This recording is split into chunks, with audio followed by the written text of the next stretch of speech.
De nouveau, bonsoir à toutes et à tous et bienvenue sur NeuroNup Academy. Alors aujourd'hui, je suis vraiment ravie de vous présenter le webinaire réalisé par Léna Marzoff et Aurélie Dupuis-Gauthier, toutes deux neuropsychologues au sein du réseau Alzacep. Elles vont nous expliquer pourquoi l'Alzacep est aujourd'hui considéré en France comme un des meilleurs réseaux d'accompagnement des personnes atteintes de sclérose en plaques, mais aussi les difficultés rencontrées sur le terrain et la mise en place des solutions pour y pallier. Un retour d'expérience au cœur du réseau Alzacep qui, j'espère, vous passionnera. Bien entendu, Léna et Aurélie nous rejoindront à la fin de ce webinaire en direct afin d'échanger et de répondre à vos questions. De l'évaluation à la prise en charge en passant par l'éducation thérapeutique des patients atteints de sclérose en plaques, c'est tout de suite.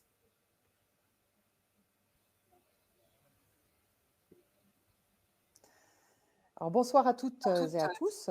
Avant de rentrer dans le vif du sujet, je tiens d'abord à remercier l'équipe NeuroNup et particulièrement Naïma et Élise qui nous ont proposé cette intervention et qui nous ont permis de la mettre en place surtout, et aussi le laboratoire Sanofi qui nous permet d'enrichir notre offre de prise en charge cognitive auprès des patients atteints de sclérose en plaques. Alors ce soir, nous allons, ma collègue Léna et moi-même, vous décrire notre activité au sein du réseau Alzacep. Alors 4 axes principaux vont être abordés ce soir. Le premier concerne la description et le fonctionnement du réseau Alzacep, que je vais développer. Ensuite, Léna prendra le relais pour aborder les points suivants: l'évaluation neuropsychologique et l'éducation thérapeutique du patient. Enfin, je terminerai cette présentation par une dernière facette de notre activité, à savoir la prise en charge cognitive. En quelques mots, donc le réseau Alzacep tient son nom de l'ancienne dénomination des régions. Donc le réseau se déploie sur la région, l'ancienne région appelée Alsace, et donc sur les deux départements qui la composent, hein, le Haut-Rhin et le Bas-Rhin.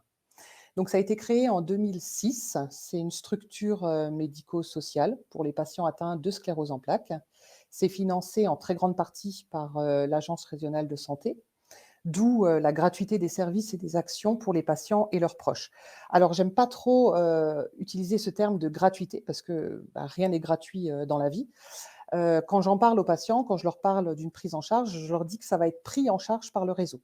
Parce que bien évidemment, les intervenants ainsi que toutes les personnes qui sont associées aux prises en charge qui sont proposées sont rémunérées. Alors, il y a 2 objectifs principaux au réseau: accompagner au plus proche de leur domicile les patients et leur entourage. Alors, au plus proche de leur domicile, parce qu'en fait, le but, c'est vraiment d'accompagner le patient au plus proche de chez lui. Vous verrez que je vais le développer plus tard, mais certains professionnels de santé du réseau se déplacent au domicile des patients ou alors dans des lieux choisis par le patient.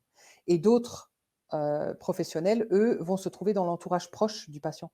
Par exemple, les cabinets des neurologues, de leurs neurologues, chez qui ils vont tous les 3 mois ou tous les 6 mois. Un autre point important pour le réseau Alzacep, c'est la formation. La formation des professionnels adhérents. Pour qu'un professionnel soit au plus proche et au plus près du patient et de sa problématique, il faut qu'il soit formé à la spécificité qu'est cette pathologie. Alors, quelques chiffres. Le réseau compte 4 146 patients adhérents. Alors, le parcours d'adhésion est assez simple et est maintenant bien rodé depuis le temps. À partir du moment où le patient a un diagnostic de septe posé, son neurologue, qu'il soit libéral ou hospitalier, va lui proposer immédiatement d'adhérer au réseau. Il y a également 1 502 professionnels adhérents, donc des médecins, des neurologues, des kinés, des psychologues, des ergothérapeutes, des orthophonistes, etc. Ce sont autant de professionnels ressources pour nous, parce qu'on sait qu'on peut orienter les patients vers ces professionnels-là. Concrètement, le réseau Alzacep, est composé de 2 neurologues déjà, le professeur Decèze, donc qui est neurologue et coordinateur scientifique et qui est à l'initiative du réseau. Le docteur Lanotte également, qui est neurologue et présidente de l'association. Il y a une secrétaire à temps plein qui permet de recueillir les demandes et les problématiques des patients et ensuite les orienter vers les professionnels concernés. Il y a 3 infirmières, 2 sur le Bas-Rhin et 1 sur le Haut-Rhin, 2 assistantes sociales également, à mi-temps chacune sur un département. Nous sommes maintenant, 4 neuropsychologues, 3 sur le Bas-Rhin et moi-même sur le Haut-Rhin. Alors le fait qu'il y en ait plus sur le Bas-Rhin, en fait, réside dans le fait de la demande qui est supérieure, dans le Bas-Rhin par rapport au Haut-Rhin. Et il y a 3 attachés, de recherche clinique également, qui travaillent, pour le réseau. Alors, je vais maintenant, passer la parole à ma collègue Léna, qui va après, un bref descriptif de la pathologie, aborder les points, suivants, donc l'évaluation neuropsychologique ainsi que l'éducation thérapeutique. Merci Aurélie. Donc je prends la suite pour commencer par vous donner quelques informations sur ce qu'est la sclérose en plaques, la CEP, puisqu'en effet, on va vous décrire là notre activité de neuropsychologue au sein du réseau Alzacep auprès des patients CEP. Donc c'est intéressant d'avoir quelques informations sur la pathologie en elle-même. Alors, la sclérose en plaques, c'est une pathologie auto-immune démyélinisante. Ça veut dire qu'elle va s'attaquer à la gaine de myéline des axones des neurones qui se trouvent dans le système nerveux central, donc aussi bien dans le cerveau que dans la moelle épinière, ce qui va provoquer en fait toute une variété de symptômes très importants en fait, selon le site de la lésion provoquée par la CEP. Alors, en termes de symptômes, on peut retrouver des symptômes moteurs, sensitifs, cognitifs, vésico-sphinctériens, enfin vraiment, la variété de symptômes est très différente d'un patient à l'autre. On a tendance à dire qu'il existe autant de sclérose en plaques différentes que de patients différents. La sclérose en plaques, c'est une maladie du jeune adulte, puisqu'en effet, 70% des diagnostics sont posés entre l'âge de 20 ans et de 40 ans. Donc, en fait, c'est des patients avec vraiment des problématiques de jeunes adultes, donc souvent encore en activité professionnelle, en plein dans leur vie familiale, sociale, enfin voilà. Donc ça, il faut le prendre en compte dans leur prise en charge. C'est une maladie qui touche plus particulièrement les femmes. On va dire 60% de femmes pour 40% d'hommes à peu près. Voilà donc pour quelques données importantes sur la sclérose en plaques. Alors, si vous voulez en savoir plus, bien sûr, je vous encourage à aller visiter quelques sites de référence. Là, je vous en ai mis 2, mais il en existe plein d'autres, évidemment. Alors là, je vous ai mis le site de la fondation ARCEP. Alors l'ARCEP, c'est la fondation pour l'aide à la recherche contre la sclérose en plaques. Et je vous ai mis également le site de la Ligue contre la CEP, donc c'est la LFCEP, qui est donc une association de patients, et donc qui fournit d'informations très intéressantes sur la pathologie. Alors, j'enchaîne maintenant avec donc la deuxième partie de notre présentation. Donc, je vais vous parler de l'activité des neuropsychologues au sein du réseau Alzacep. Donc, une grande partie de notre activité, bien sûr, c'est la réalisation de bilans neuropsychologiques. Alors, on a un fonctionnement un peu particulier au niveau des neuropsychologues, c'est-à-dire qu'on ne va pas voir uniquement des patients présentant une sclérose en plaques, comme c'est le cas des autres membres du réseau. Nous, on a une activité en fait au sein des cabinets de neurologie libérale. Donc, on se déplace sur toute l'Alsace, dans les cabinets des neurologues libéraux, et on voit là leur patientèle, donc avec des demandes très très variées, des pathologies très variées, du coup, que ce soit des demandes de dépistage de démence, ou alors des patients qui ont fait un AVC, qui ont une Parkinson, des troubles du sommeil, des troubles de l'humeur, etc. Donc, pathologies très très variées. Et dans la plupart des cas, l'idée, c'est de faire dédié au diagnostic, en fait. Donc, notre bilan va aider le neurologue à poser un diagnostic de démence très classiquement. Alors, cependant, là, comme aujourd'hui, on a choisi de vous parler vraiment de notre activité pour les patients CEP, donc je vais vous détailler un petit peu plus le bilan neuropsychologique chez le patient CEP. Alors, chez le patient CEP, l'idée, c'est pas du tout de viser diagnostic pour le bilan neuropsychologique, puisque le diagnostic a été posé bien en amont. Et c'est plutôt des patients qu'on va rencontrer, puisque c'est des patients qui sont suivis par le neurologue, en libéral, là, en l'occurrence, et qui vont avoir une plainte cognitive. Et donc, le neurologue nous les adresse pour faire un bilan cognitif. Alors, il faut savoir que selon les études, 43% à 70% des patients vont présenter des plaintes cognitives, alors souvent des plaintes légères à modérées. Donc, des plaintes cognitives dans leur parcours de vie avec la maladie, hein. Alors souvent, d'ailleurs aussi de façon très précoce dans leur parcours de vie avec la maladie. Souvent, les plaintes qui sont recensées, les troubles qui sont observés chez le patient atteint de sclérose en plaques, va être par exemple un ralentissement de la vitesse de traitement de l'information, donc ça peut apparaître vraiment très précocement. Des difficultés de mémoire, alors toutes les mémoires, hein, mémoire de travail, mémoire immédiate, mémoire épisodique, par exemple, la difficulté à mémoriser ce qu'on vient de nous dire. Par exemple, on a mal retenu l'horaire du rendez-vous alors qu'on vient de raccrocher le téléphone. Ou alors de la difficulté à se souvenir de l'épisode qu'on a vu hier soir, de la difficulté à se souvenir de l'épisode qu'on a vu hier soir à la télé, par exemple. Des difficultés d'attention, de concentration. Alors là, par exemple, difficulté à faire deux tâches en même temps, ou alors à se concentrer dans le temps. Se concentrer sur le long terme, à ne pas être dérangé par des bruits aux alentours, etc. Et aussi des difficultés au niveau des fonctions exécutives. Donc là, par exemple, planifier des tâches, donc par exemple planifier des tâches sur une journée, voir un petit peu ce qu'on veut faire en priorité, par quoi on commence, ou alors des difficultés de flexibilité, donc par exemple passer d'une tâche à une autre, puis revenir sur une tâche et repasser sur une autre. Alors en pratique, qu'est-ce qu'on évalue chez le patient CEP lors du bilan neuropsychologique? Alors la mémoire épisodique verbale et visuelle, la vitesse de traitement de l'information, les fonctions exécutives, la mémoire immédiate, la mémoire de travail, les capacités attentionnelles, bien sûr, et le langage. Alors, pour cela, nous avons bien sûr tout un panel d'épreuves, de tests à notre disponibilité. Nous utilisons des subtests, notamment de la BC-COG-CEP. Alors, la BC-COG-CEP, c'est une batterie courte pour l'évaluation des fonctions cognitives chez le patient atteint de sclérose en plaques. Nous utilisons quelques subtests que je vous présenterai juste après, ainsi que des épreuves complémentaires. Alors, il faut savoir, comme je vous le disais, on a plein de tests à notre disposition pour évaluer les patients. Et bien sûr, le rôle du neuropsychologue, c'est de faire un choix, de s'adapter en fait au patient qu'on a en face de nous.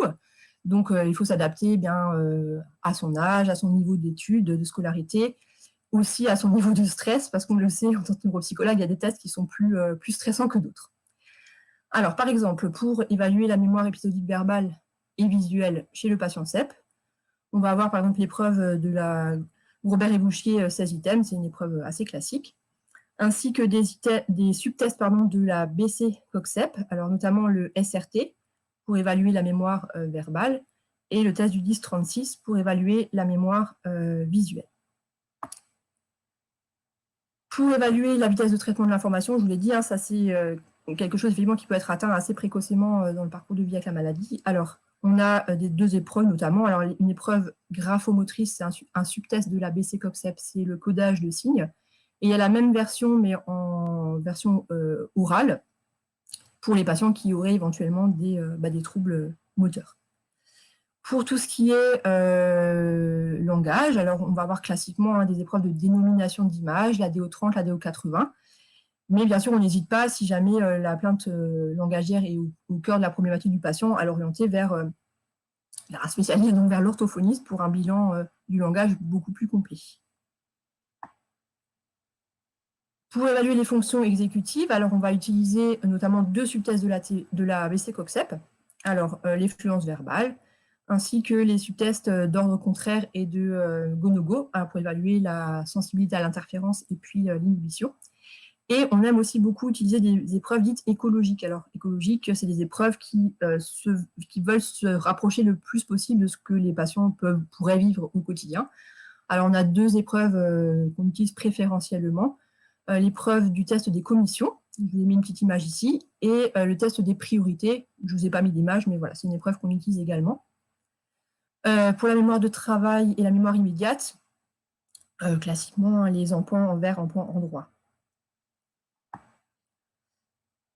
Alors, nous aimons aussi beaucoup utiliser des subtests de la TAP. Alors, la TAP, c'est une batterie de tests pour les performances intentionnelles de Zimmerman et ses collaborateurs. Et on aime bien ces tests-là, en fait, parce qu'ils sont très sensibles, notamment pour les patients jeunes, qui ont des plaintes fines, en fait, qui concernent la concentration, les fonctions exécutives. Donc là, on a des sous-tests qu'on aime bien utiliser. Pour les capacités attentionnelles, donc l'alerte phasique, l'attention divisée et l'attention soutenue, si on a le temps, parce que c'est un sous-test qui est assez long, 15 minutes. Pour les fonctions exécutives, on a le sous-test flexibilité mentale et incompatibilité pour voir la gestion des interférences. Et on a aussi un sous-test pour la mémoire de travail, pour la mise à jour en mémoire de travail. Mais lors du bilan neuropsychologique, le travail du neuropsychologue ne s'arrête pas, bien sûr, à la réalisation de tests. Il y a un après-bilan. Alors, l'idée du bilan chez le patient CEP, c'est d'établir le profil cognitif du patient. Donc, on va faire une synthèse avec le patient à la fin du bilan, une synthèse de ses résultats, déterminer ses points forts. Donc, ça, c'est les fonctions cognitives qui sont bien préservées et sur lesquelles il va pouvoir s'appuyer dans son quotidien. Ses points faibles aussi, donc là, c'est les fonctions cognitives qui sont fragilisées, altérées, et on va discuter de stratégies pour contourner les difficultés, comment éviter les problèmes liés à ces points faibles. Et l'idée, c'est aussi de dégager les facteurs qui peuvent majorer les troubles cognitifs, par exemple, travailler dans une ambiance où il y a du bruit, quand on est fatigué, ou alors être fatigué, ou éventuellement des soucis qu'on a en tête, etc.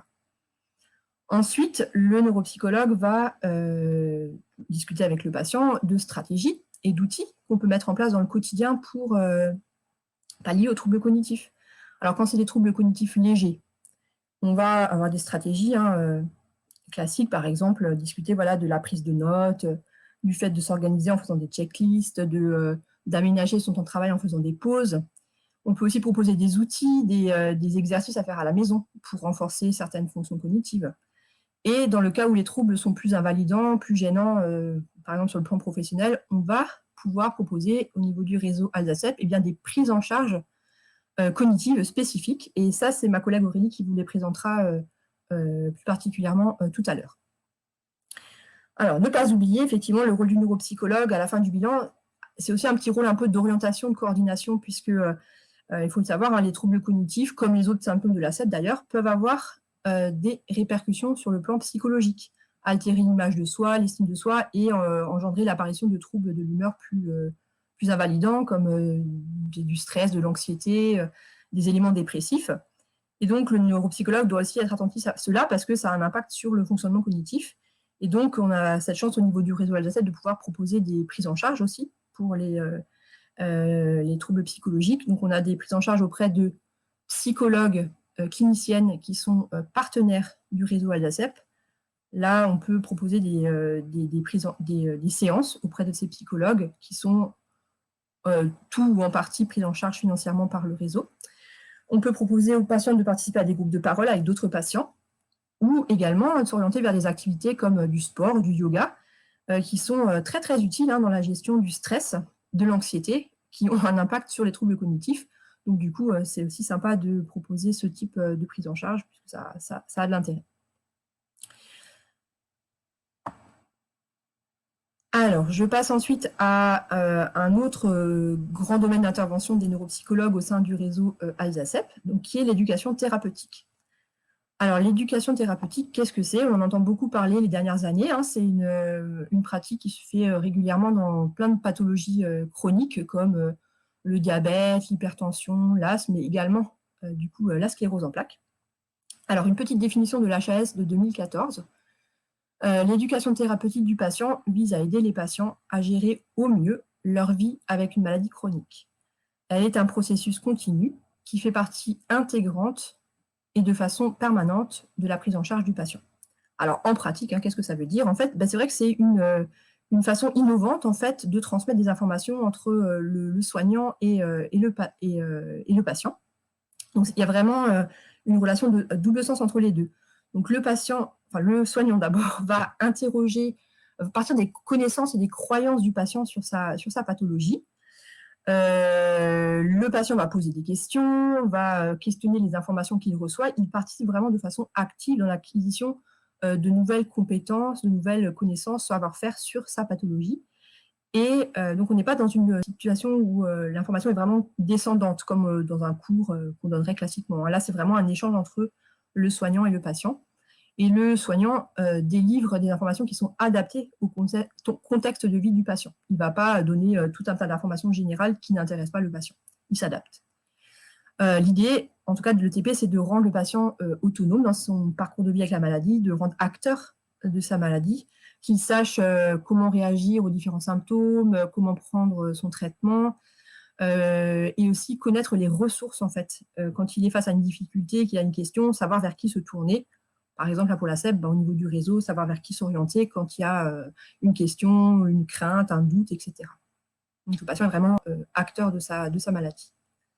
Alors, il faut savoir que l'éducation thérapeutique, c'est vraiment un service qui est proposé historiquement par le réseau Alsacep, donc depuis sa création. Et donc, initialement, l'ETP, l'éducation thérapeutique, est proposée de façon individuelle, donc par les infirmières du réseau Alsacep. Alors, comment ça se passe en pratique? Eh bien, le patient va voir son neurologue, un diagnostic est posé, et le neurologue oriente directement le patient vers le réseau Alsacep, vers les infirmières du réseau Alsacep qui vont prendre contact avec le patient et lui proposer une séance d'ETP individuelle. Donc, elle rencontre le patient, comme le disait Aurélie, souvent au domicile du patient ou alors à l'hôpital, par exemple, quand il prend son traitement, etc. Et lors de cette séance d'ETP individuelle, les infirmières vont repérer les besoins du patient, parler des traitements, etc., répondre à ces questions, les questions qu'il peut se poser par rapport à sa maladie. Ça, c'est ce qui était initialement proposé au niveau du réseau Alsacep. C'est toujours le cas d'ailleurs, mais on a complété l'offre d'éducation thérapeutique en mettant en place, depuis maintenant quelques années, alors 4-5 ans, des séances de TP collectives qui viennent compléter en fait le TP individuel. Donc, les patients font automatiquement le TP individuel et on leur propose par la suite de compléter leur formation par de l'ETP collective. Alors, l'ETP collective, c'est des groupes. Donc, ils ne sont plus en individuel, ils sont en groupe. Alors, c'est des groupes de 12 personnes, 12 patients, alors patients et aidants. On invite volontiers les aidants à venir aussi à ces séances pour également s'informer sur la maladie. Donc, c'est plus uniquement les infirmières qui gèrent ces ETP collectives, mais vraiment toute l'équipe pluridisciplinaire du réseau. Donc, les infirmières, bien sûr, la secrétaire pour tout ce qui est organisation, les assistantes sociales, les neuropsychologues, les neurologues. Voilà. Et donc, ces séances, on avait choisi initialement de les proposer aux patients qui ont un diagnostic assez proche, donc inférieur à 5 ans, et pour les patients qui ont une forme de SEP rémitante récurrente. Depuis cette année, on propose un nouveau groupe de TP collective qui est cette fois-ci destiné aux patients qui ont plus de 5 ans de diagnostic, donc des patients qui sont plus âgés dans leur parcours de vie avec la maladie, et pour les patients aussi qui ont des formes progressives. Voilà. Alors, ce nouveau groupe-là pour les formes de plus de 5 ans, je ne vous en parlerai pas parce qu'il est encore en cours de création. Mais par contre, je vais approfondir un petit peu le TP collective qu'on met en place depuis 4-5 ans maintenant et qui est bien rodé. Donc, je vais vous le présenter un peu plus en détail. Voici un peu une vue globale de ce programme de TP. Alors, il se présente comme ça. Il y a 2 sessions d'une matinée chacune. Alors, lors de la première matinée, la première session, les patients vont pouvoir participer à un atelier sur SEP et vie quotidienne. Donc, notamment, l'idée, c'est de les sensibiliser à reconnaître une poussée, en fait, savoir que faire lors d'une poussée, repérer les ressources au niveau des médecins, du réseau, etc. Le neurologue va pouvoir aussi répondre à des questions qui auront été posées en amont par les patients sur tous les sujets qui concernent la SEP. Il y a une pause ensuite. Alors, j'insiste sur cette pause parce qu'elle est très importante dans l'ETP collective, puisque un des intérêts de l'ETP collective, c'est de faire se rencontrer les patients, donc de favoriser les échanges entre eux. Donc, la pause, c'est vraiment l'occasion pour les patients de discuter entre eux, d'échanger, et c'est super riche, et c'est ce qui leur plaît en général beaucoup. Après la pause, on reprend avec les aspects psychologiques et cognitifs de la SEP, donc un atelier vraiment spécifique dédié à la SEP et à la cognition, que je vous détaillerai un peu plus précisément juste après, puisque c'est là qu'interviennent les neuropsychologues. Et ensuite, un atelier sur SEP et émotions, puisque c'est très important de pouvoir exprimer ses émotions dans la SEP pour éviter le stress, l'anxiété, etc. La deuxième matinée, la deuxième session a lieu 15 jours plus tard en général, et c'est l'occasion d'aborder avec le neurologue le traitement de fond, donc pourquoi se traiter, comment rester motivé. Et dans la seconde partie de la matinée, c'est les assistantes sociales qui interviennent et qui vont alors là parler, du coup, CEP et travail, les aides sociales qu'il est possible de mettre en place pour les patients CEP. Donc ça, c'est souvent une session que les patients attendent avec intérêt. Alors, comme je vous disais, je vais vous présenter un peu plus en détail ce fameux atelier CEP et troubles cognitifs. Alors voici l'atelier tel qu'on le présente actuellement. Il faut savoir que c'est un nouvel atelier. Alors, je vous dis, ça fait 4-5 ans qu'on fait ces ateliers de TP collectifs, mais auparavant, on présentait les troubles cognitifs d'une autre manière. Et depuis quelque temps, on le présente de cette façon-là, de façon plus ludique. En fait, on avait envie de changer. Donc voilà. Et ça marche bien, ça plaît beaucoup aux patients. Alors, cet atelier s'appelle la roue de l'infortune. Il dure 45 minutes. Il est animé par donc, les neuropsychologues et l'infirmière. Et c'est un jeu en équipe. Donc, je vous ai dit, en général, il y a 12 participants, proches et patients. Et donc, on fait des équipes, en général, 3 équipes de 3-4 joueurs. L'objectif de cet atelier, c'est de permettre aux patients et aux proches de mieux connaître les troubles cognitifs liés à la CEP de façon ludique. Alors, comment ça se présente ? On a une roue là, colorée que les équipes vont tourner tour à tour. Et selon la couleur sur laquelle ils vont tomber, le neuropsychologue va lire des énoncés qui sont en fait des plaintes cognitives. Et les patients vont devoir se positionner, les équipes vont devoir se positionner, savoir si le trouble cognitif fait partie de la CEP ou pas. Alors, les petites questions, les petites cartes avec les questions se présentent de cette façon-là. Il y en a plein, mais là, je vous en présente 2. Je vais vous les lire d'ailleurs. Alors, première petite carte. Je suis moins efficace qu'avant. Je débute 30 000 choses en même temps et je n'en termine pas la moitié. Donc ça, typiquement, c'est quelque chose qu'on peut retrouver dans la CEP. Une autre petite carte. Alors, j'habite dans ma maison depuis 10 ans et depuis quelques semaines, je me perds dans ma rue. Alors là, typiquement, c'est pas du tout une plainte qu'on retrouve dans la CEP, mais plutôt dans des pathologies type Alzheimer. Donc, pour gagner des points lors de cet atelier, les groupes de patients, donc les équipes doivent se positionner. Est-ce que c'est un trouble qu'on retrouve dans la CEP ou pas ? Et surtout, on les encourage à exprimer aussi des solutions, des stratégies qu'ils peuvent mettre en place dans le quotidien pour pallier à ces troubles cognitifs. Donc, ils s'expriment, ils avancent des stratégies, des choses qu'on peut mettre en place dans le quotidien pour pallier aux troubles cognitifs. Et donc là, je passe tout de suite à la diapo suivante. On prend note de ces astuces, de ces stratégies des patients sur un paperboard. Et l'intérêt, c'est qu'à la fin de la séance, les patients peuvent repartir avec une photo, ou alors on leur enverra par mail une photo de tous ces trucs et astuces qu'ils ont trouvés pendant la séance. Le rôle du neuropsychologue pendant l'atelier, c'est également de faire le point aussi sur les facteurs qui peuvent majorer les troubles cognitifs, donc la fatigue, les douleurs, etc.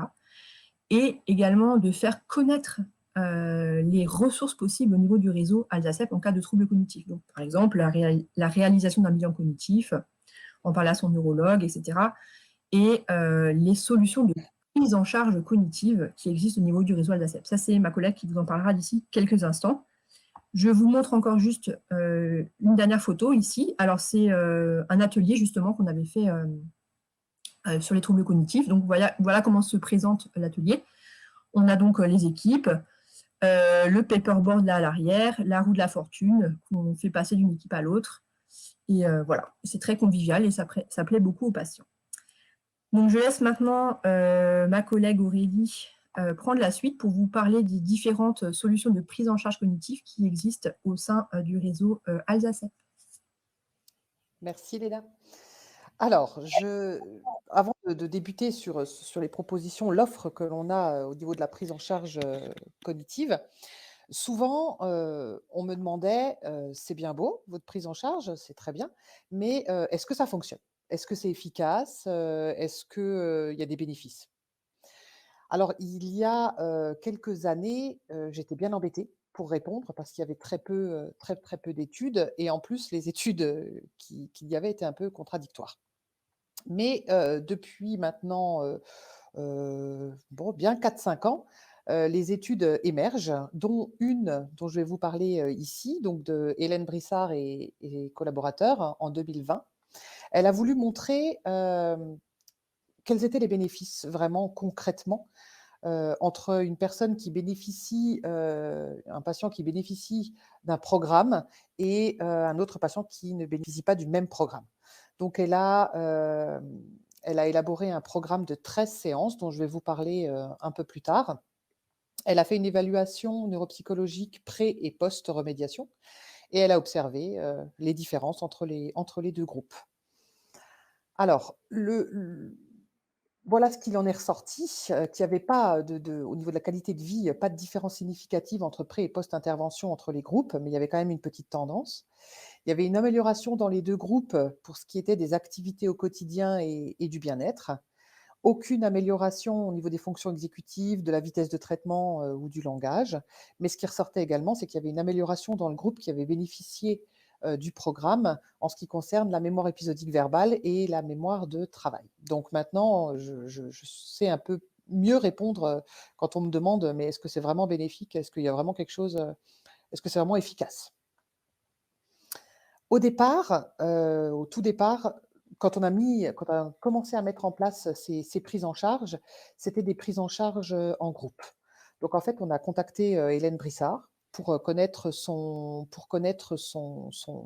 programme, ce qu'elle avait utilisé dans son étude et elle nous a permis d'utiliser ce Procoxep, pour pouvoir faire, nos prises en charge en groupe.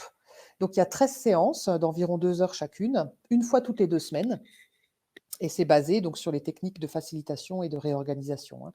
Ce sont des séances, d'exercices, unis ou, plurifonctions. Sur la diapo suivante, je vous ai mis, les différentes, fonctions cognitives qui étaient travaillées, selon les séances.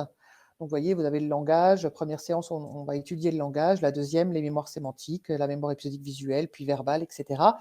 Sachant que, la dernière séance, qu'on appelait le grand jeu, reprend, tout ce qui a été travaillé, pendant les 12 séances, précédentes. Ce que je vous ai mis là un petit exemple, d'une séance, c'est la séance 5, hein, la mémoire de travail, où on va travailler les anagrammes. Alors, le but de ces séances, c'est pas de travailler chacun dans son coin et après de faire une correction, ça aurait aucun intérêt juste, de faire ça.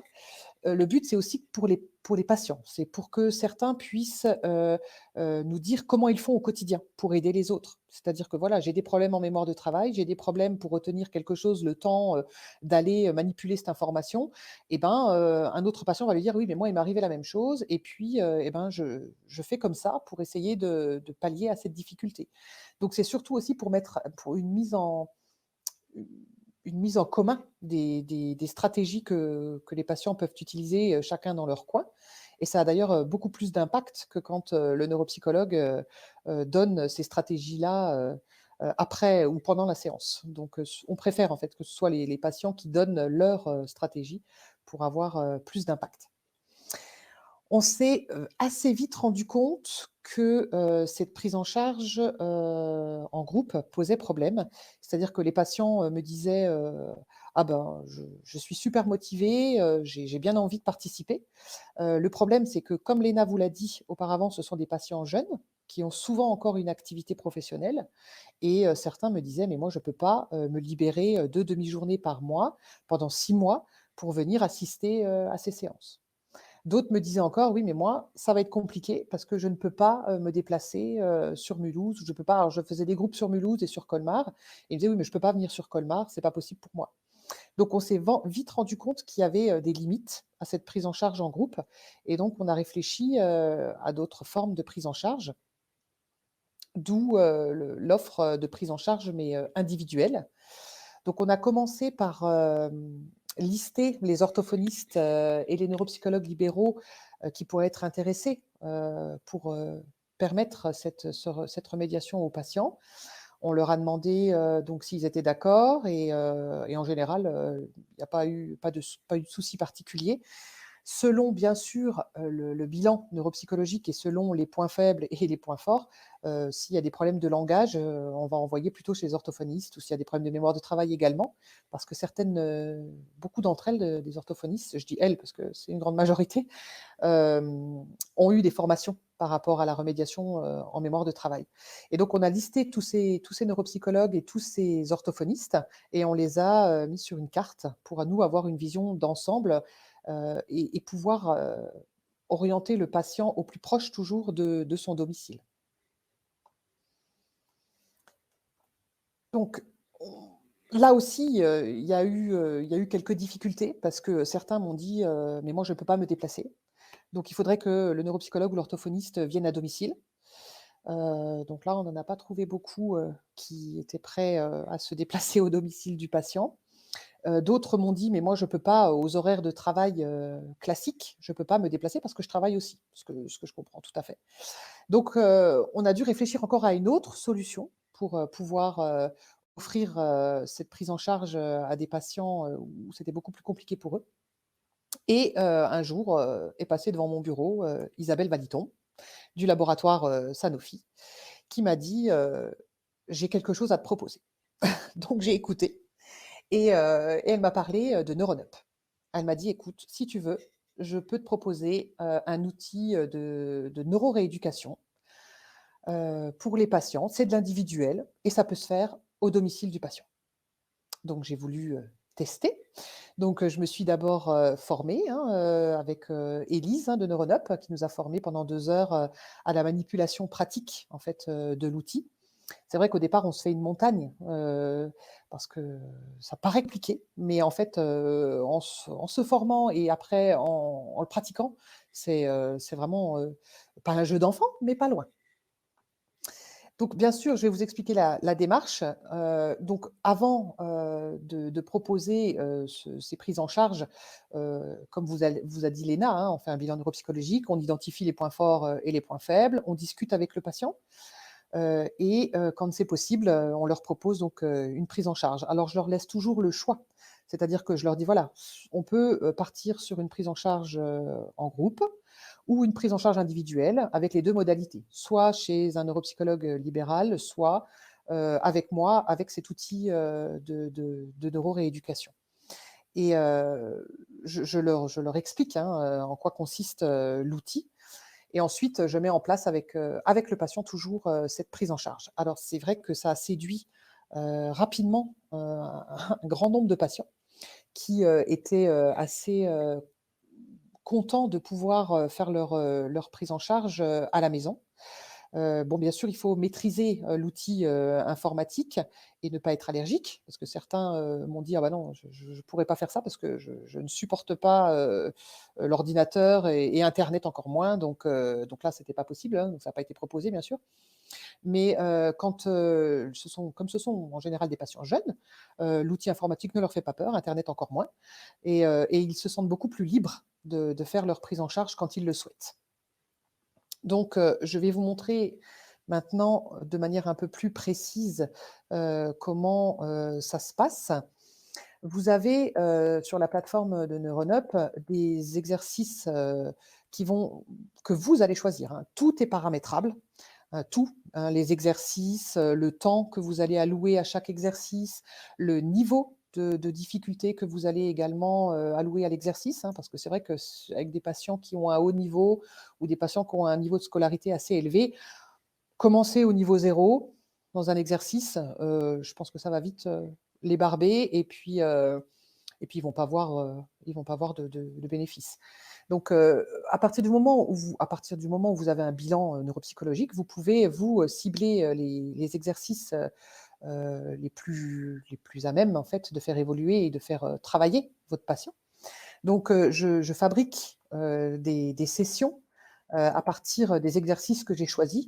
Alors on peut fonctionner de cette façon-là, mais on peut fonctionner d'une autre façon également, c'est-à-dire que moi je fais des sessions, par capacité cognitive que j'ai envie de leur faire travailler. Donc vous voyez là, par exemple, dans la colonne un peu vers le milieu, un peu vers la gauche, vous avez en noir, une session fonction exécutive niveau 3. J'ai créé également une autre session où c'est la mémoire de travail niveau 3.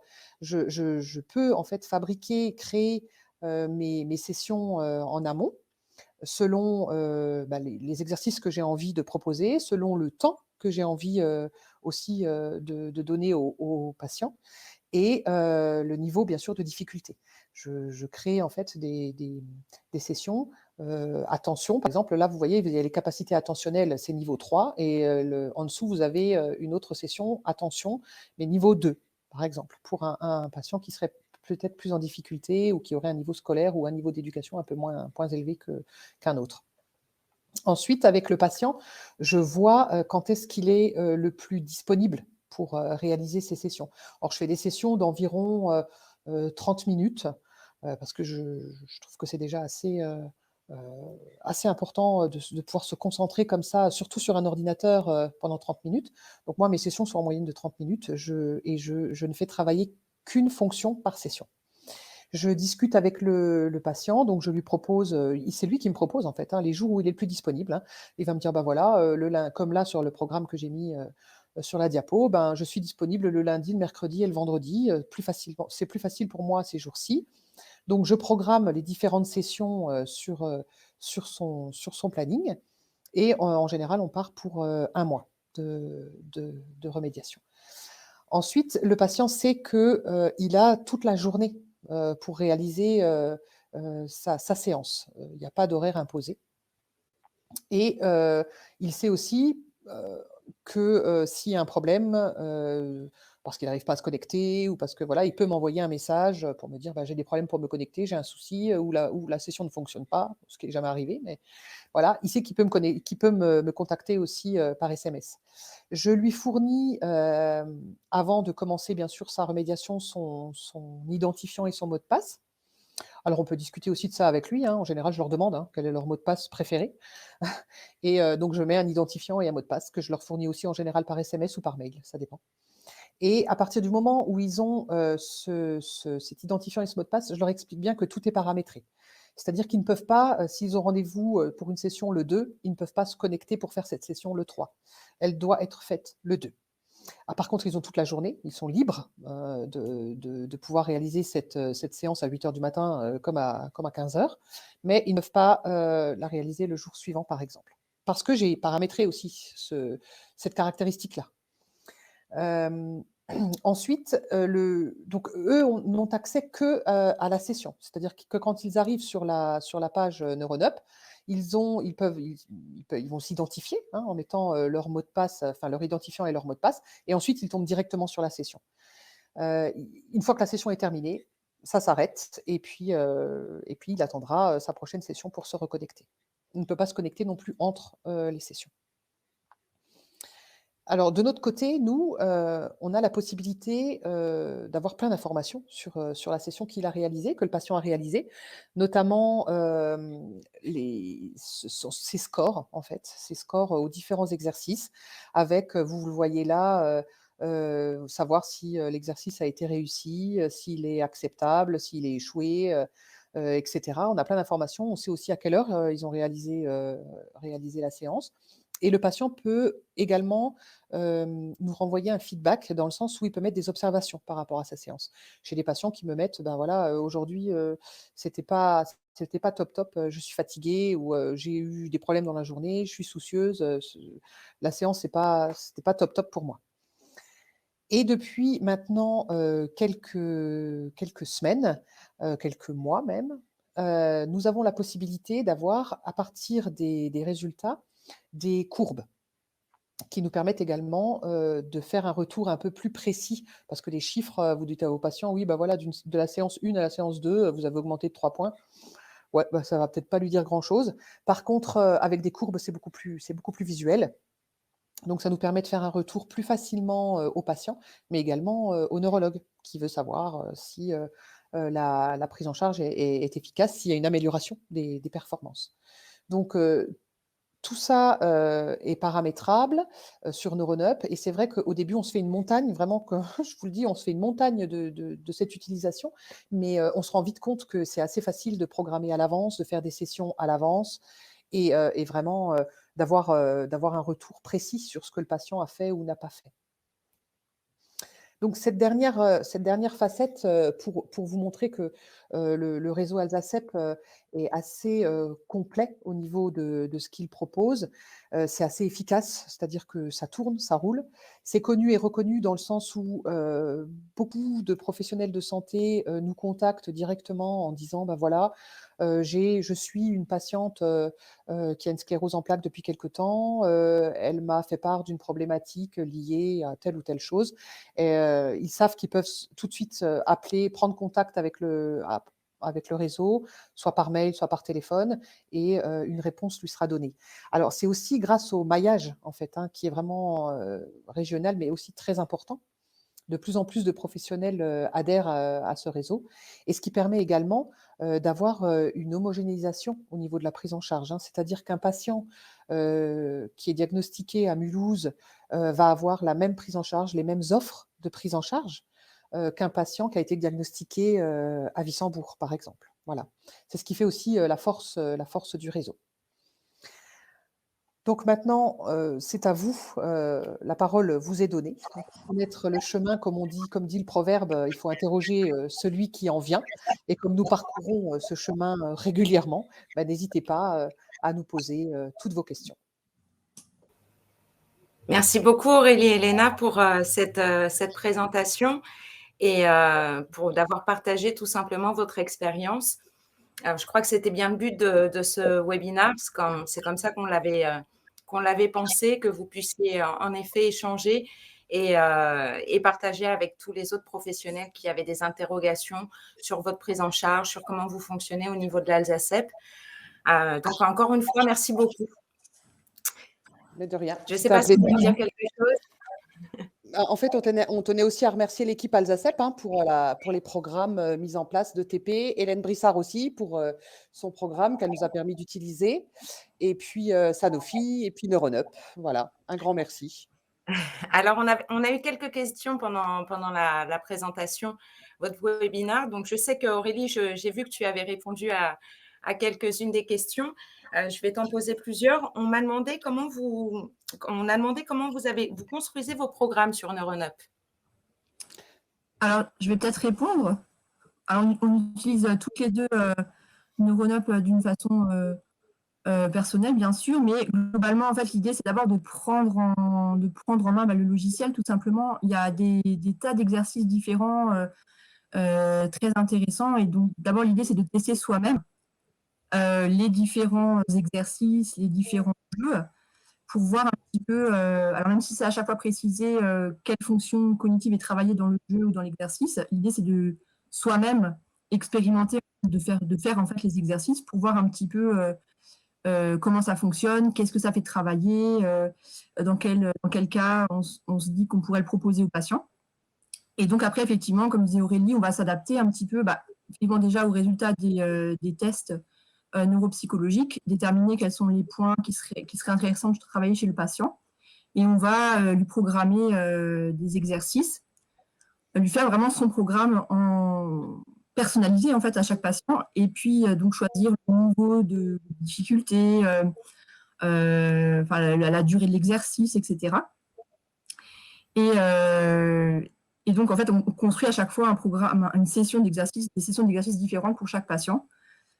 Selon le niveau. Et voilà. Alors l'idée aussi, c'est de rendre le patient actif dans la construction du programme, notamment au niveau de savoir quand est-ce qu'il peut faire les exercices. Donc, comme le disait Aurélie, l'idée, c'est de voir avec lui dans la semaine quels sont les moments les plus propices auxquels il pourra se connecter, déterminer avec lui les horaires, les journées qui lui conviennent le mieux.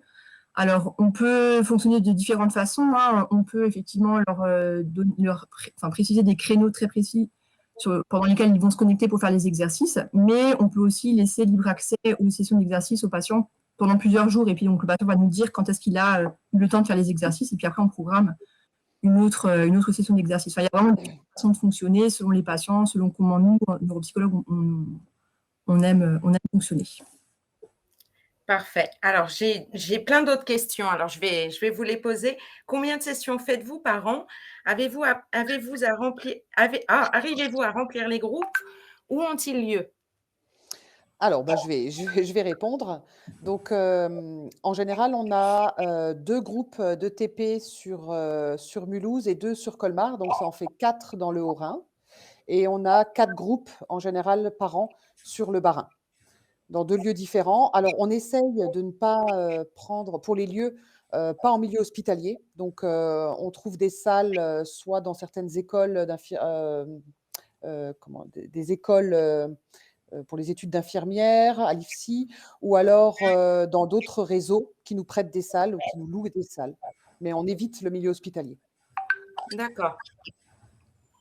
et en Alors, général, on remplit les groupes, sans difficulté, hein. C'est 8 à 9 patients. Non, ça se remplit bien. j'ai une autre question de Delphine. Est-ce que dans les ateliers de TP, vous travaillez avec des patients partenaires? Et si oui, de quelle façon? Alors Oui, je pense que c'était des patients experts, non? mmh. Ouais, je pense que c'est ça. C'est Mmh, ça? Alors Effectivement, oui, on a, des patients experts qui travaillent avec nous, et alors selon leur disponibilité, hein, ils vont venir, effectivement participer aux ateliers de TP et c'est vrai que c'est, une ressource mais formidable, hein. Alors les patients adorent, discuter avec les patients experts. C'est vraiment, souvent quand le patient expert est là, c'est royal pour nous, les intervenants parce que du coup le patient expert a toujours des mises en des exemples concrets de la vie de tous les jours, comment lui il a fait face à ses symptômes, quelles sont ses stratégies dans le quotidien. Enfin c'est vraiment super. une autre question de Brigitte. Neuronop peut-il être utilisé pour d'autres pathologies? alors à mon sens, oui. Maintenant, Je confirme. nous l'utilisons dans le cadre d'Alsacep, hein, donc avec des patients CEP, mais à mon avis, ça peut être, très bien utilisé dans d'autres pathologies, oui. Alors je vous confirme qu'en effet, vous pouvez l'utiliser sur bien d'autres pathologies. Une autre question, combien de patients suivez-vous actuellement en rééduc avec Neuronop? Alors, je vais donner mon cas, puis après Léna parlera du sien. Alors moi, je ne suis qu'un patient à la fois. J'ai essayé, d'en mettre 2, mais en plus de mes bilans et en plus de tout le reste de l'activité, c'était assez compliqué à gérer. Donc du coup, je fais un patient à la fois, je termine la prise en charge et je commence avec un autre. Et ça, une fois par mois, enfin ça dure un mois, hein. Moi je les mets sur un mois effectivement et je fais un patient après l'autre. Et alors de mon côté, j'ai essayé, pareil, j'ai essayé d'en faire plusieurs à la fois aussi. Je suis allée jusqu'à 3-4 patients et c'était vraiment un rythme vraiment beaucoup trop soutenu. D'autant plus que moi j'aime bien, vraiment les suivre, leur téléphoner, alors peut-être pas une fois toutes les semaines, une fois toutes les 2 semaines pour vraiment enfin, quand ils en ont besoin finalement en fait, hein. Des fois, c'est eux qui me contactent, on s'écrit des mails et cetera pour parler des exercices, faire vraiment un retour, enfin les stratégies qu'ils utilisent, pourquoi ils ont eu de la difficulté, enfin voilà. Donc effectivement, quand il y a plusieurs patients en même temps, c'est vraiment avec l'activité qu'on a à côté compliqué à gérer. Et donc là, je prends aussi plutôt un patient à chaque fois, voire peut-être à un moment donné 2 qui se chevauchent, mais pas plus. Oui, vous travaillez plus en individuel qu'en groupe, en fait. Oui, on fait pas Ah de oui. groupe avec Neuronop, on fait vraiment l'individuel. D'accord. Alors, j'ai une autre question. Les patients ne sont-ils pas parfois frustrés que la prise en charge Neuronop ne dure qu'un mois? Et de votre expérience, pensez-vous que cela soit suffisant dans la majorité des cas? Alors pour ma part, il m'est arrivé de continuer, c'est-à-dire alors je fais une petite pause. Alors, c'est des patients qui sont vraiment très motivés. Il y en a où on sent effectivement ça arrive, hein, des fois il y a des patients, ils font le mois parce que voilà, on est derrière et que mais on sent que peut-être qu'ils n'ont pas trop accroché ou qui finalement c'était un peu trop contraignant. Et il y a d'autres patients vraiment qui accrochent super bien. En plus, on peut adapter les jeux aussi, c'est-à-dire que si à un moment donné on a construit un programme et puis que le programme leur il y a un jeu qui leur plaît pas, on peut adapter, etc. Donc souvent, il y en a qui vraiment qui accrochent très très fort et qui redemandent effectivement de pouvoir continuer et pour lequel les personnes pour lesquelles c'est indiqué, car c'est vraiment tout à fait indiqué. Donc du coup, on va pouvoir leur proposer d'abord de faire une petite pause et éventuellement de reprendre un mois plus tard. Alors du coup, il y a besoin peut-être un peu moins de les suivre parce qu'ils ont déjà fait un mois et c'est peut-être un peu moins chronophage. Et là, c'est possible peut-être d'avoir 2 patients en même temps éventuellement dans ce genre de cas-là. Si pour un des patients, c'est sa deuxième session avec Neuronop. Alors, combien de temps avez-vous mis pour vous approprier la plateforme? 2 patients. Ouais. Et c'est Voilà, assez c'est ça. rapide. Au début, ça prend du temps. Ce qui prend du temps au début, vraiment, c'est d'explorer, en fait. C'est-à-dire qu'il faut Mmh. un peu de temps soi-même pour faire les jeux, en fait, tout simplement, tester les niveaux. Parce que c'est vrai qu'il y a des niveaux au début qui sont ultra simples. Et après, des niveaux compliqués qui sont vraiment très, très, très compliqués. Enfin bref, voilà, il faut essayer de doser. Et pour cela, il faut tester soi-même. Donc au début, ça peut prendre un petit peu de temps, mais après, une fois qu'on connaît les activités, on sait lesquelles on aime bien utiliser, et du coup, c'est beaucoup plus facile de construire les sessions. Et effectivement, comme dit Aurélie, au bout d'un ou deux patients. Alors, bonjour. Pour certains exercices, il ne paraît pas possible de contrôler le temps de présentation des stimuli. Et je trouve cela dommage car les patients prennent du coup vraiment beaucoup de temps sur cette étape de l'exercice. Normalement, ça doit pouvoir se contrôler, Nathalie. Donc, peut-être que ce que je peux faire, c'est qu'on peut s'écrire par mail et voir l'exercice, les exercices en particulier. Mais normalement, généralement, vous pouvez personnaliser toutes les activités et principalement le nombre de stimuli.